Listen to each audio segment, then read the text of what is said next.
Good morning, everyone. A very warm welcome to Jindal Results Concall. Today we have with us from the management side Mr. Neeraj Kumar, Group CEO and Whole-Time Director, Mr. Vinay Gupta, President and Head Treasury, Mr. Narendra Mantri, President, CFO and Head Commercial. Without taking any time, I would hand over the dais to Mr. Neeraj Kumar for the opening remarks. Over to you, sir. Good morning, friends. This is bright Monday morning on the eve of Independence Day. So first, let me take this opportunity to wish all my fellow Indians, and if there are some participants from abroad, greetings for the season on the eve of our Independence Day. India is definitely making these strides in the right direction, and as it appears,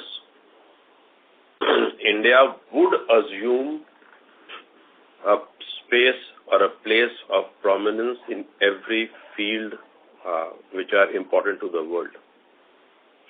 Likewise, we have some happy news for you from Jindal as well. Now, finally, we are seeing some budding, some flowering on Jindal Limited. This is the culmination of a lot of effort in the last few years, where there was a very clear strategy of working on a three-prong attack: corporate reorganization and restructuring, dealing with the legacy issues, and addressing the operational matters. On all three fronts, as we have been talking over the period every quarter, there was a clear roadmap, and we kept on achieving milestones as we move forward. Now, we are beginning to see a result which is a culmination of all the three, and it is also a clear indication that this is a beginning of a new phase for Jindal SAW. So with these, let me very quickly run you through the quarter numbers that we have taken up in the board. The board has approved it. It has also been announced to the stock exchange.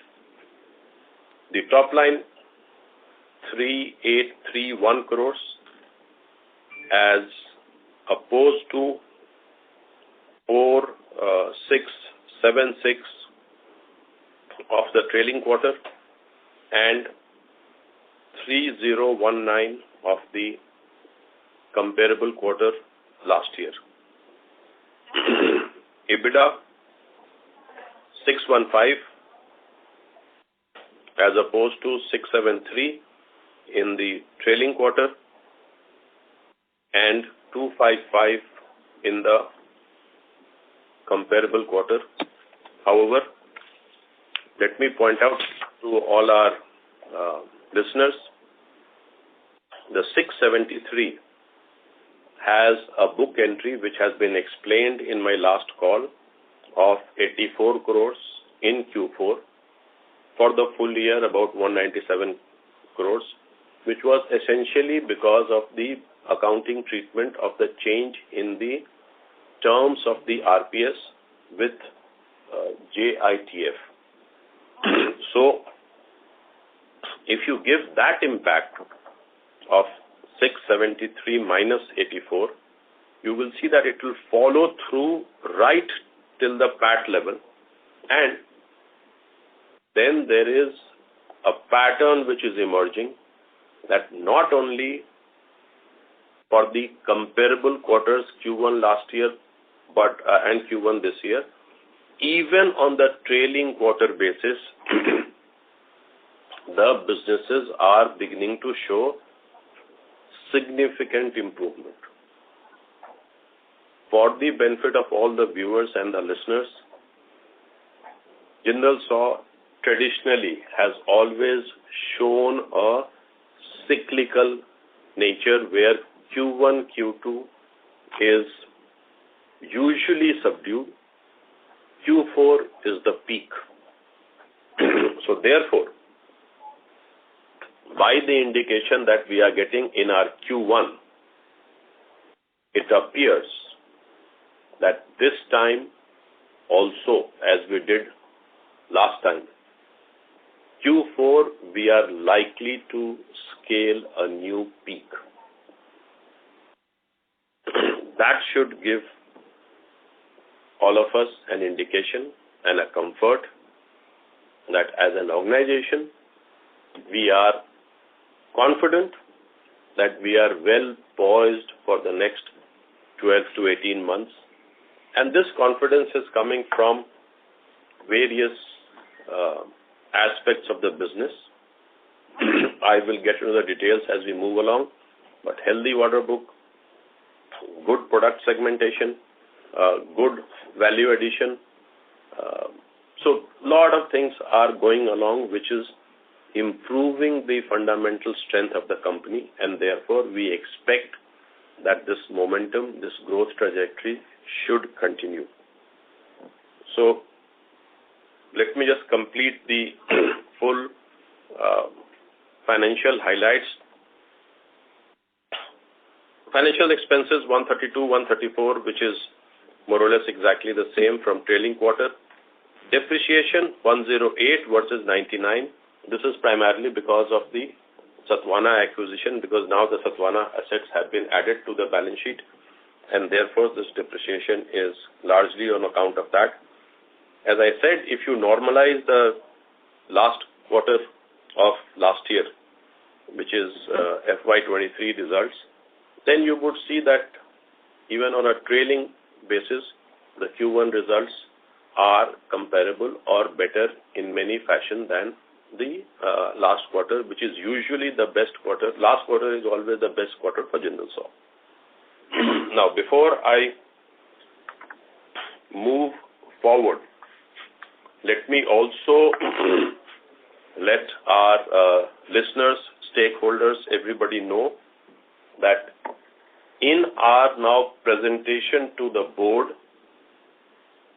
in our annual reports and on our investment call, we are making a change because as things were progressing, we were getting a lot of feedback. Ourselves also, we were feeling that the investors or the stakeholders are finding analyzing our results a little complex.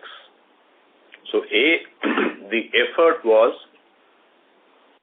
to, as far as possible, simplify it for our stakeholders, investors, bank people, so that they can have a better understanding of the results. B, align it in such a manner that the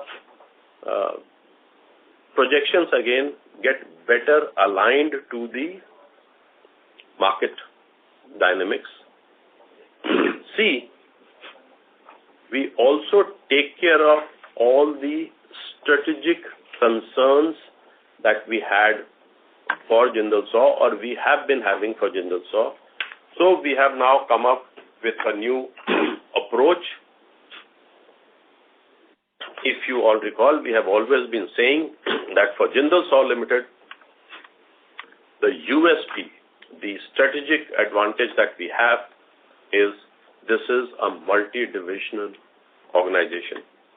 By design, all these products have been kept in one legal entity. আপনি যে ব্যক্তির সঙ্গে কথা বলছেন তিনি আপনার Sorry sir, please continue. So, as I was saying, so by design we have kept all these different product segments, etc., into one legal entity, so that we have a very robust business model. So this was something that we wanted to preserve and we wanted to build on. Second, we are seeing now a very clear-cut emergence of 3 market segments, and all of them now are showing very clear-cut market dynamics. The third, since we are adding new products every day, but on our core competency, which is the pipe and tube segment, the product segmentation was becoming very complex because there are complementing, supplementing, and overlapping products, same product being used for different segments, different products being used in the same segment, and therefore to put all these three to rest, now we would be reporting our revenue broken up into industry segments. We have chosen three important buckets: water, which we believe is going to be now the driver for Jindal SAW for some time to come. Second important is oil and gas. Again, what we are seeing an emerging trend that in oil and gas, there is a very strong international element. In water segment, on the other hand, there is a strong domestic element. And therefore, we thought it's important that we report these two segments separately, and we also report the domestic versus export mix. The third segment, which is the bucket, is for others, which includes your power and other things. So now we would be reporting the results or revenue broken up into others, into oil and gas, into water segment, because these market segments are well defined and can always have a more robust outlook, projection, stable. One simple question I just want to ask: where do we will be reporting the pellets? It will be a separate line. So the pipe would be these three segments, the entire pipe segment. The pellets would be a separate segment because that by itself is a segment by itself. It's an iron and steel intermediary. And third, then there would be another segment also which will have powers, etc. So pipe would be divided into three segments. Pellet would be a separate segment. And the other small businesses like other income, etc. would be a third segment. That is how now we will be reporting all our results going forward. So now keeping that in mind, let's move forward. If we see the consolidated results, I'm sure all of you are having the numbers in front. The consolidated results, there are only two important aspects that I want to make and then move on to more important aspects on Jindal SAW, which is the consolidated results or the consolidated other subsidiaries, associates are contributing to between 10 and 15%, and therefore we don't consider that to be so significant that we discuss that in too much detail in this call, because there are very important other things about Jindal SAW that we want to talk, because Jindal SAW per se has become very large. So relatively the consolidated segments contribute between 10 and 15% of Jindal SAW. Second, all the segments, all the subsidiaries are positive, means they are adding to the EBITDA, they are adding to the top line. And therefore with that, let me skip, and as I said, for both consolidated as well as the standalone, the revenues would be shown and would be split in the industry-wise segment, as we have said, as we have not been doing in the past. For strategic reasons, we will not be presenting the EBITDA figures separately, because that, as I said, is of strategic importance to us. Turning our attention to the profitability and EBITDA, if you see, it has shown a significant improvement from a 12 to 14 range. This time, first time EBITDA percentage to sales has gone to 16 range. Now, for the year end, we definitely expect there is going to be an improvement, or this momentum should continue. But whether we still remain at 16 and above or a shade below, say 16, maybe 15.89 or whatever it is, that would depend on how the market dynamics are and how the shipments take place. Because this time in the order book, we also have some very large contracts, and different contracts have different profitability segments or profitability projections. So based on how many shipments we are able to capture in one quarter, and if there is any last spillover, there could be a slight fluctuation, but the indication, the trend of the EBITDA staying in and around 16 shall remain. A PAT of 277. Again, we are very encouraged by the result. And looking at now all of these three, the top line, the EBITDA, the PAT, the way things are behaving, on a standalone basis,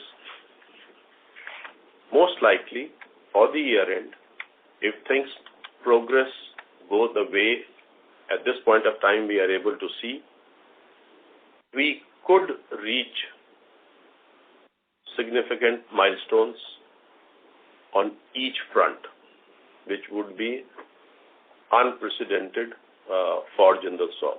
So a top line which was never seen before, an EBITDA beyond a certain threshold which was not seen before, a PAT, maybe a significant milestone beyond a magical number which was not seen before. So that's how we see our outlook for the coming year. Moving our attention to just give you some breakup sales quantity this year, this quarter we did 3.68 lakhs ton of pipes as opposed to 12.85 lakh tons of pipe. As we said that now we would be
it will stay in that corridor is what we expect.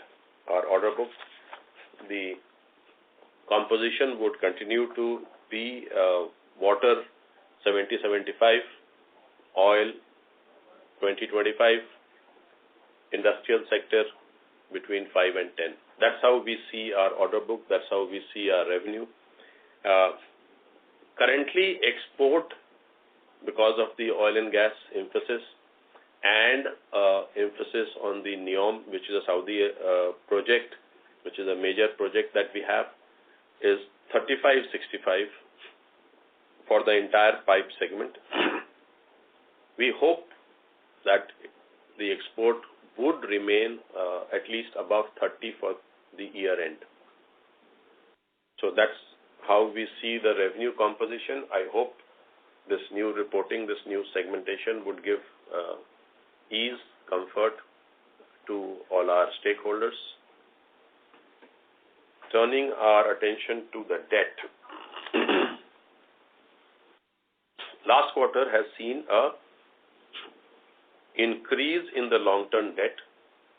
This is largely on account of the Sathavahana acquisition funding debt coming on the balance sheet. Now the long-term debt stands at close to 2,000 crores, 1,998 crores at the quarter end to be precise. Working capital 2,399 as opposed to March 1,136 2,637. So as opposed to 3,733 crores December, 3,059 crores March end. The June end number is 4,396, which is largely because of the Sathavahana acquisition debt coming on the but what is important, the treasury team has worked hard. The repayment pressure on Jindal SAW, including subsidiaries also, this holds true, has been very well balanced and spread over. So now for standalone Jindal SAW, the debt repayment pressure, which puts liquidity under pressure, is not more than 300 to 350 crores any year. In fact, the way the standalone balance sheet stands, within the year and a half, except for the LIC bond that we have, which is a long-term bond, as we have spoken about, and the Sathavahana acquisition debt, there would be no other long-term debt. We will repay all of them. But every year, the repayment load will not be more than 300 to 350 crores. So therefore, we are very comfortably positioned as far as the liquidity of the company is concerned. CapEx continues to be within control. We are carrying out improvements. We are carrying out capacity additions. We are carrying out modernization. But there is no major project that has been announced on the horizon. So we expect the CapEx. So if you see the way the cash flows, there would be a lot of free cash flows is what we are expecting to come out of the, would be largely used to pay for CapEx, pay for loan, use it for shareholders distribution, and also we expect working capital reduction. So in aggregate amount, because of the ramp up of the operations, we don't expect the aggregate working capital loan to come down, but there is definitely going to be an improvement in the percentage of working capital loan to sales. So that efficiency or that improvement, our team is working, and we expect that we will achieve that. So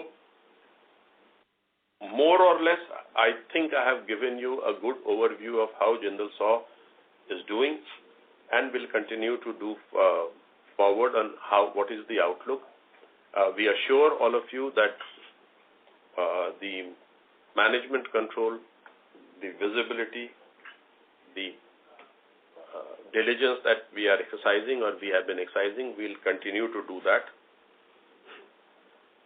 Let me address now a few other important aspects which are material to Jindal SAW, even if it is not directly related to the operations. The first important thing that I would like to mention is about the NTPC. But before that, SIL. Sathavahana, as you know, now is operating as a division of Jindal SAW.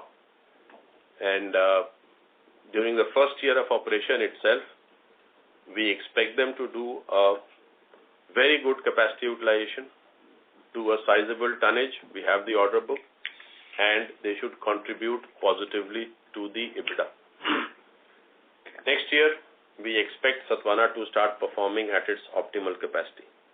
So in the first year itself, and that is again a testimony to how the whole transaction was structured, the repairs and maintenance were carried out in the intervening time.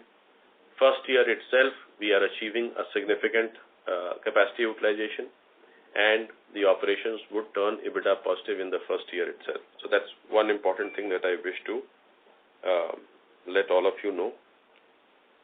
NTPC seems to, apparently it appears to have a setback, but the answer is yes or no. Yes, because even though the judge had ruled that no more extensions would be granted, but as you know, Mr. Solicitor General is representing NTPC on this, and therefore he always is busy and has something to tell the court that he is busy with some constitutional bench, some important matter of Government of India in Supreme Court, and that is how he has been able to get extension so far. But this time, the judge clarified that give me one more date, and then Solicitor General himself was there to clarify that, okay, give me 2 dates, I will finish all argument, and this time I will never come for any extension. If not me, now this is the first time that he said in the court, that if not me, then somebody else will represent NTPC.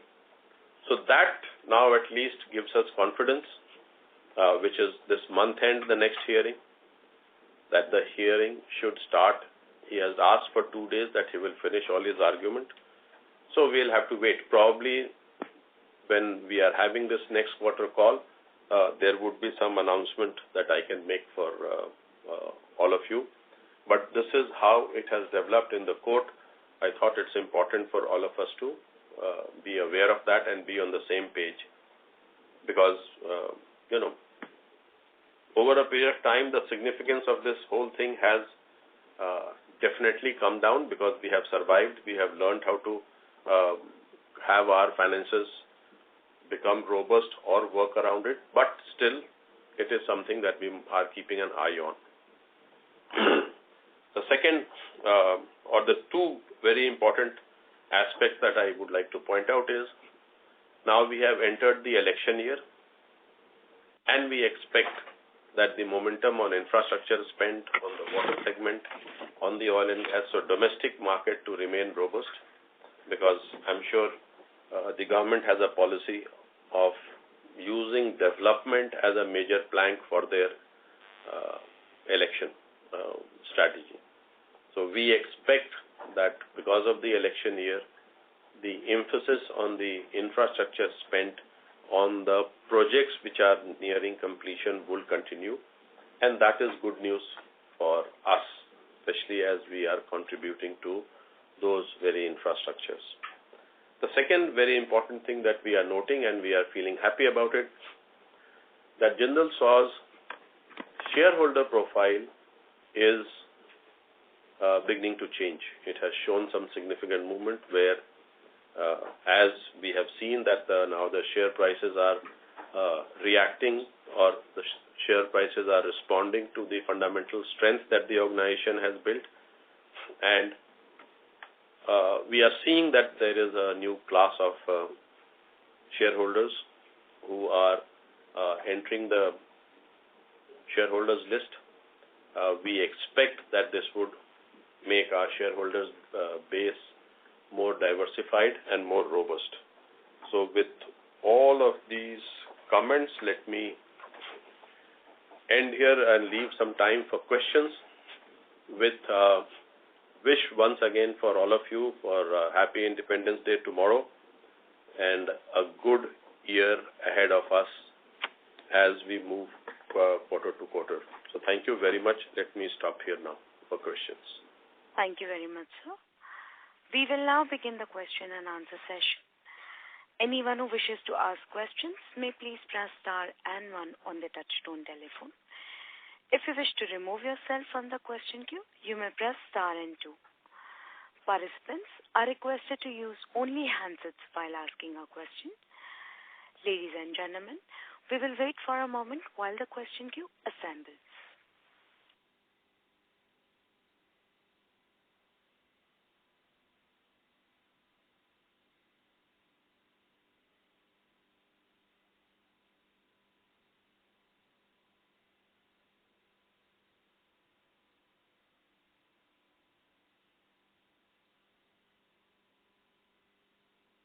We will take the first question from the line of Radha from BNK Securities. Please go ahead.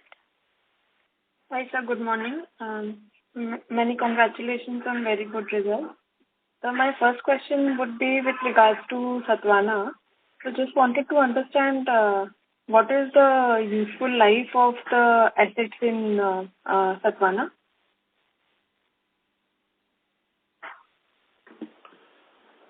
The useful life of the assets of Sathavahana. See, Sathavahana as an organization, now it stands merged. So now, as a going concern, Sathavahana has become a division of Jindal SAW.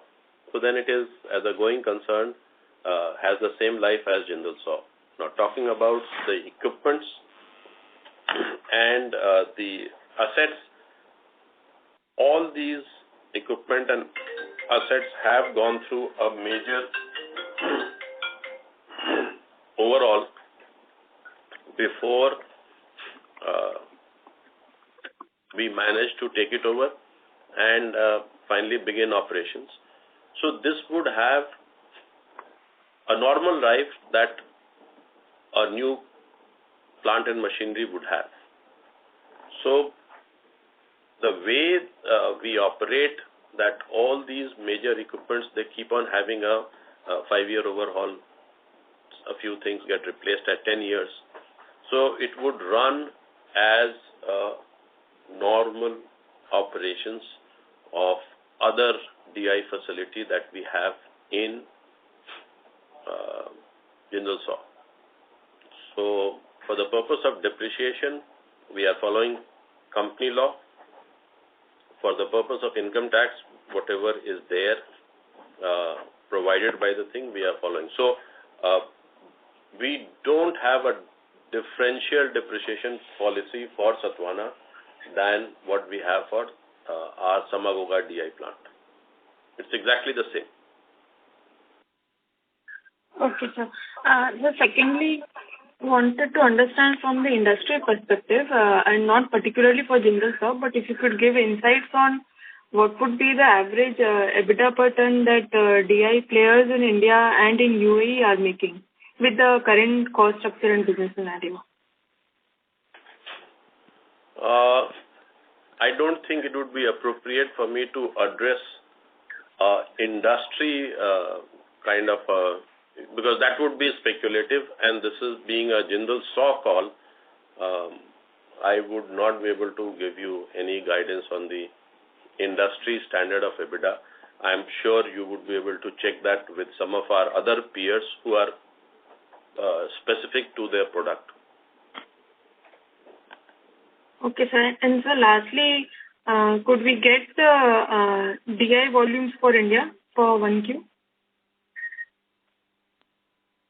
Madam, again, I have been trying to refrain from giving the product segment. Look at the water segment. Of the 368,000 total pipes that we sold, roughly 75% have been sold in the water segment. Okay, sir. Actually, that part of the call. Let me just give you the one example so that you will understand why we should not get into that kind of a discussion or that kind of a problem when it comes to Jindal SAW. See, look at, in DI, we manufacture pipes from 100 mm to 1.2 meters in diameter. In the spiral or the LSAW segment, we again manufacture pipes starting from 16, 18 inches, which would be around 600 to 700, 600 to 700 mm and goes much higher. So a good 500 to 600 mm, there is a complete overlap between DI, spiral and the large diameter pipe, and both could be used for water. We have got this insight because some of our contracts, both domestic, internationally, we are seeing that because of the usage or because of other compulsions, customers are shifting from one product to the other because both can transport water. And therefore, I would request you to please look at the industry segment, which you would have a lot more information in the public domain and would make your projections a lot more robust. Okay, so actually in between I got disconnected, so that's why I had to ask you this question again. But I don't know if you have mentioned, but could you give us the oil, water and etc. breakup for the current order book? Yes. As I said, oil and gas sector would be around 70-75. Would be around 20-25 oil and gas. Water would be around 70-75, and others, which includes industrial, etc., would be around 5 to 10.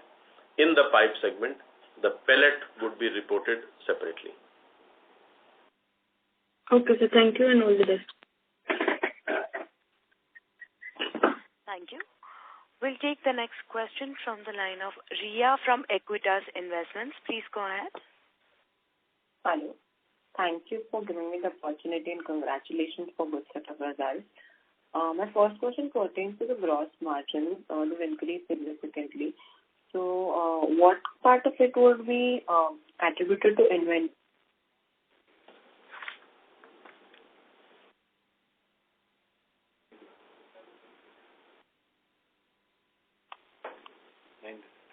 Hello? I can't hear you.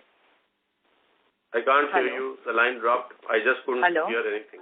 Ma'am, could you please repeat your question, Ria? Miss Ria? Sure. My first question is in regards to the gross margin. So I just wanted to know what part of the margin is attributable to inventory gains and what are the sustainable gross margins for us going forward? Okay. Just because of the liquidation of inventory, that's not a significant change. I have already covered in my initial remarks that the improved EBITDA margin is likely to now stay range bound in whatever is being reported now. Now we are reporting 16%, so it would be range bound around 16%, primarily because A, the raw material prices have stabilized, commodity prices have stabilized. We also have taken some effective steps in getting a price variation clause in the top line so that there is some hedging and adjustment available. B, we have also moved up the value chain so that we have now products which are more value added, typically having a higher margin. So we expect our EBITDA margin to stay range bound around 16, a little above, little below, because still it is on 16.05 based on the order book and the execution that we are able to achieve during a quarter. Is it fair to assume that with the export mix being at 35%, that's why we are seeing improved rate of margins?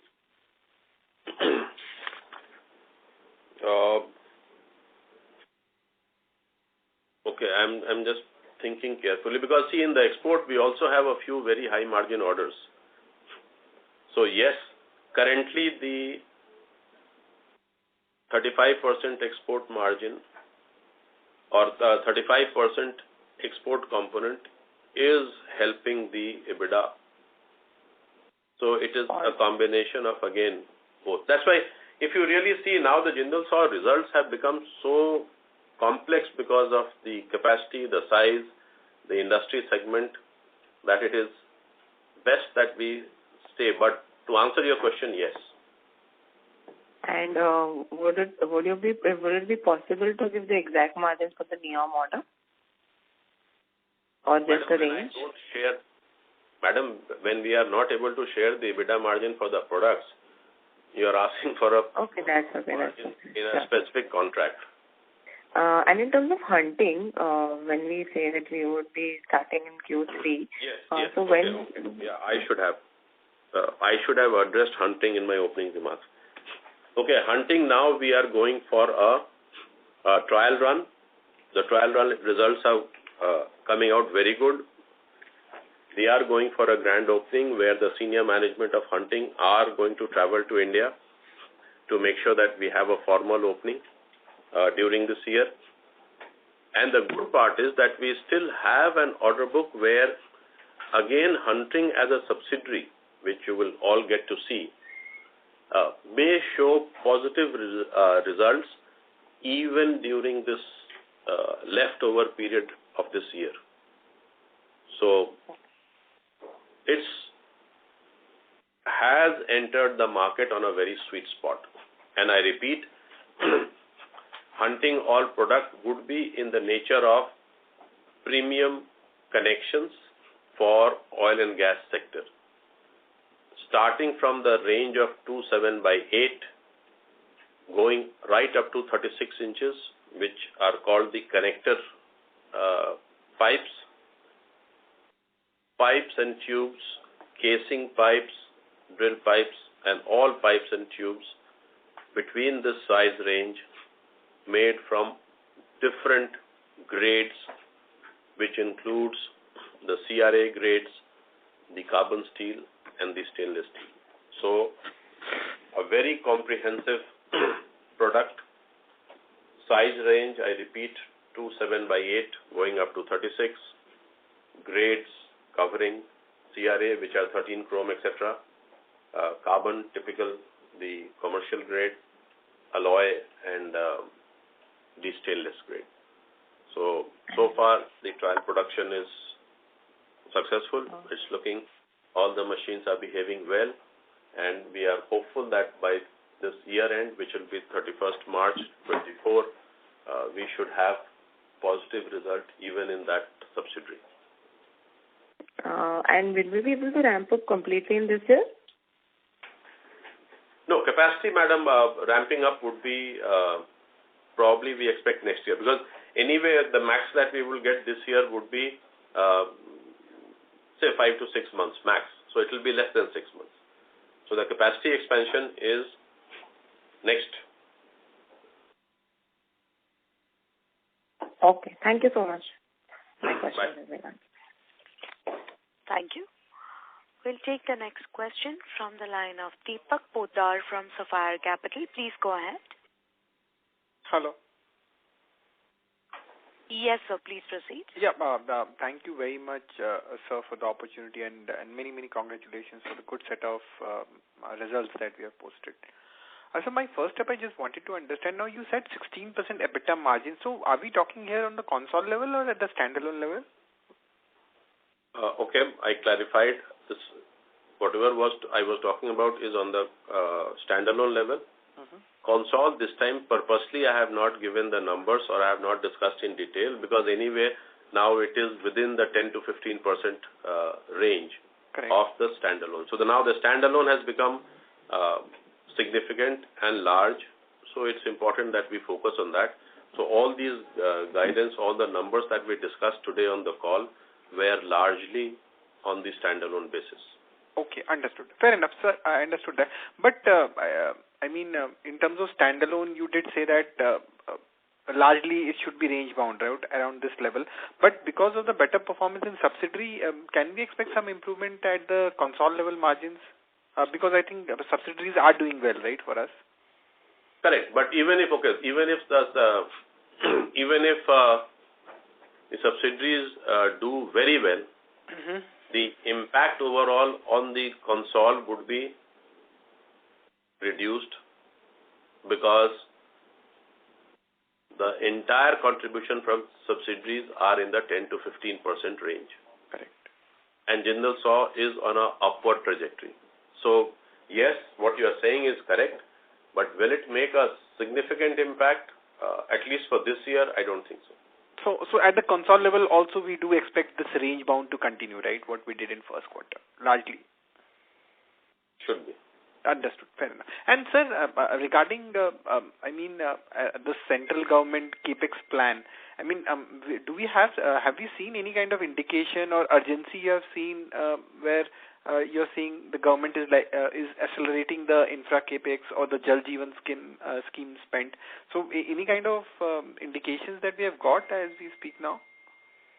Yes, we definitely see all the ongoing contracts definitive pressure on supplies with a view to keep up to the calendar that they have for the project completion. Especially for the projects which are likely to get completed over the next 9 months, there is a lot of emphasis to complete those projects so that they can, announce the opening of the project. Understood. And that's very helpful, sir. And in terms of subsidiaries, all our subsidiaries are in green, right, in the first quarter? Yes. Okay, understood. And I think, that's it from my side. All the very best. Thank you so much. Thank you. Thank you. We'll take the next question from the line of Riya Jain from Pranjal Corporate Services. Please go ahead. Congratulations, sir, for amazing results. So just a couple of questions, mainly on the revenue side. I agree to your point that you said that in Q4 we definitely have great revenues as compared to Q1 and Q2. But to understand this a little further, I want to know why as such in Q1 and Q2 the revenues are the lower side compared to even if we look at the standalone. So from 4,500 to 3,700 now. So why is there this dip that has happened?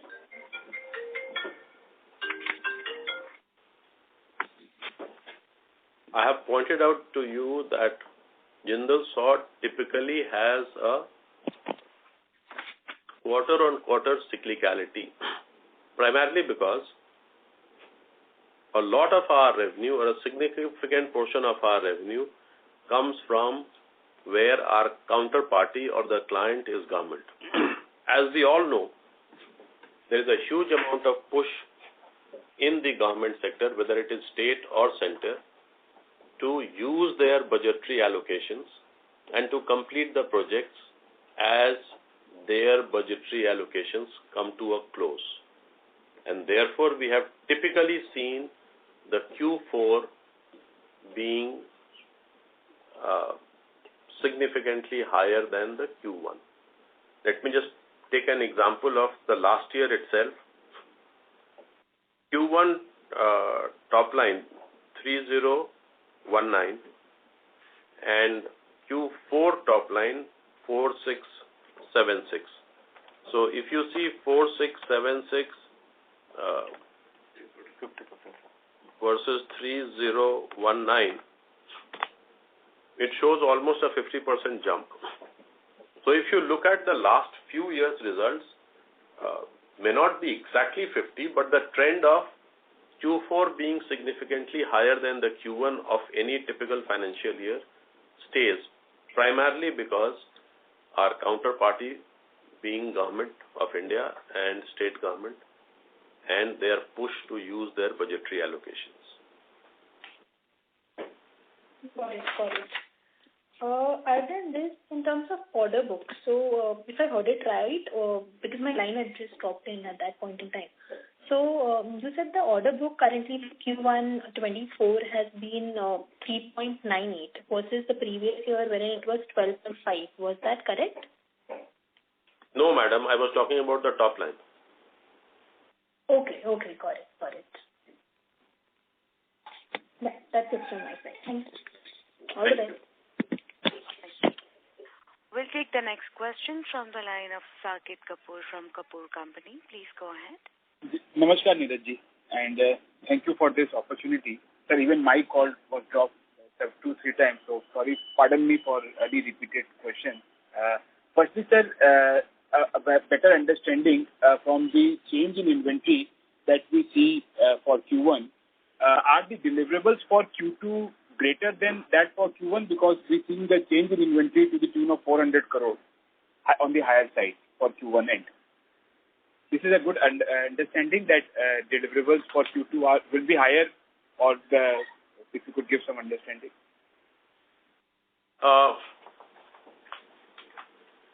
If you see the supply in Q2 in terms of a total tonnage would definitely be higher than the supply in Q1.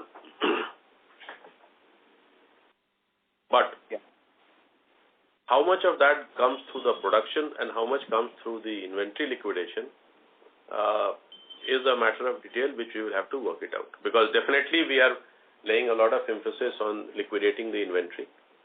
But the supply is going to definitely be higher. So we expect the Q2 result to be an improvement over our Q1 results. Right, sir. Sir, and coming to the Sathavahana story as now this being a merged entity, and thank you to the treasury team for should be given the credit as you have earlier given also.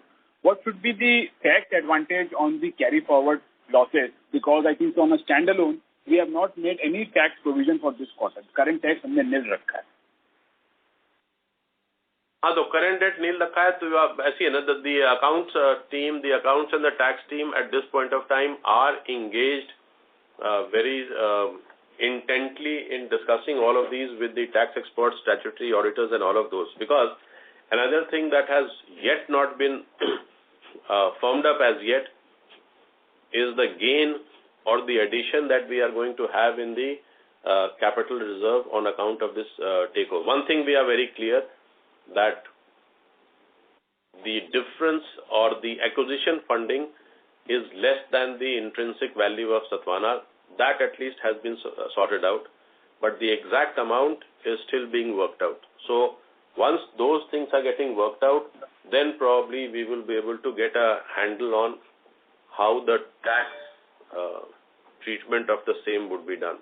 So probably we would have that more towards the next year, more towards the next quarter or even after that, because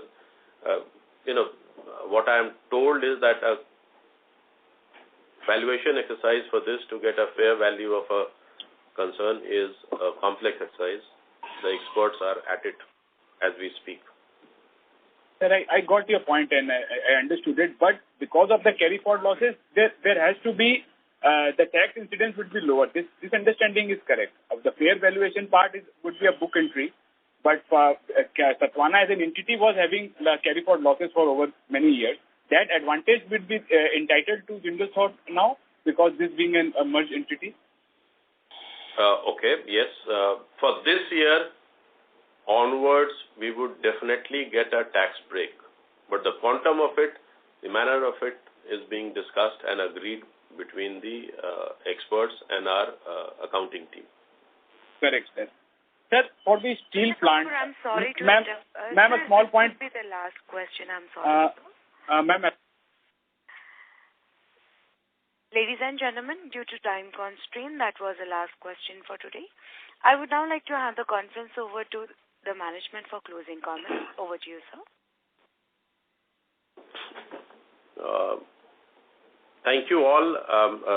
Sorry, Saket, probably they couldn't take your last question because, these conferences are timed and there is a hard stop. But I'm sure you could ask those questions to our team which is handling the investor relations and you will get all those answers. So sorry once again, Saket, but must get your answer from the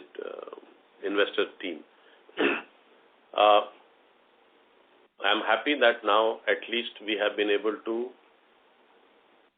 get some cheer on our shareholders, stakeholders, and I have to thank them for their humble wait, because I know sometimes, and I have gone through, while they have been with us, they have gone through.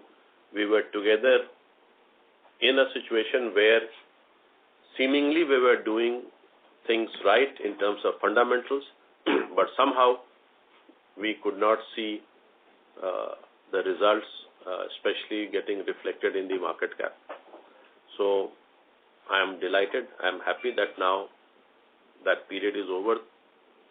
The share market is beginning to reflect the fundamental strength that we have been able to build in the organization. As I mentioned, the shareholder profiles are also changing, which is again a good news for us. We continue to do our good work, continue on the path of dealing with the legacy issues, dealing with the operational issues. Corporate issues are more or less taken care of with the latest round of merger, etc. announced.